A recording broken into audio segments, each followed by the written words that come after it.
അനുഭവിക്കുന്നവർ, പ്രയാസം അനുഭവിക്കുന്നവർ, വീടില്ലാതെ വിഷമിക്കുന്നവർ ഈ ദിക്ർ ചൊല്ലിക്കോ. ഈ ദിക്റിന്റെ ഫള് കാരണമായി അല്ലാഹു അവർക്ക് വീട് കൊടുക്കും. അവരനുഭവിക്കുന്ന പ്രയാസം അതാണല്ലോ.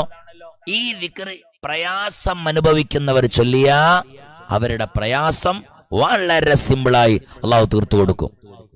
മനസ്സിലായില്ലേ? അതേപോലെ തന്നെ മക്കളെ കെട്ടിക്കാൻ പ്രയാസമുള്ളവർ ഈ ദിക്ർ ചൊല്ലിക്കോ. അല്ലാഹു ആ പ്രയാസത്തിൽ നിന്ന് നിങ്ങളെ രക്ഷപ്പെടുത്തും. മക്കളില്ലാതെ വിഷമിക്കുന്നവരുണ്ടെങ്കിൽ ഈ ദിക്ർ ചൊല്ലിക്കോ. അല്ലാഹു അവർക്ക് മക്കളെ കൊടുക്കും. ഈ ദിക്ർ ഒരു അപാരമായ ദിക്റാണ്. ആരെങ്കിലും എന്തെങ്കിലും പ്രയാസത്തിൽ അനുഭവിക്കുന്നുണ്ടെങ്കിൽ ഈ ദിക്ർ അത്താണിയാണ്. ഇത് ഖുർആൻ പറഞ്ഞതാണ്. ആ ദിക്റെങ്ങാനും യൂനുസ് നബി ചൊല്ലിയിട്ടില്ലായിരുന്നു എങ്കിൽ ഞാൻ യൂനുസിനെ ഖിയാമത്ത് നാൾ വരെ ആ മത്സ്യത്തിന്റെ വയറ്റിന്റെ ഉള്ളിൽ കിടത്തുമായിരുന്നു. ദിക്ർ ചൊല്ലി പുറത്തേക്ക് കൊണ്ടുവന്നു. അള്ളാഹുവിന് ഏറ്റവും ഇഷ്ടമുള്ള ദിക്റാണത്. മനസ്സിലായില്ലേ? അല്ലാഹു സുബ്ഹാനഹു വ തആല നമ്മുടെ പ്രയാസങ്ങൾ അല്ലാഹു തീർത്തു തരട്ടെ.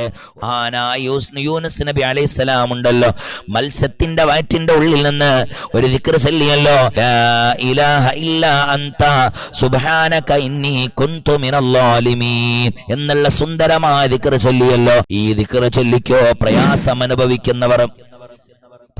അനുഭവിക്കുന്നവർ, വീടില്ലാതെ വിഷമിക്കുന്നവർ ഈ ദിക്ർ ചൊല്ലിക്കോ.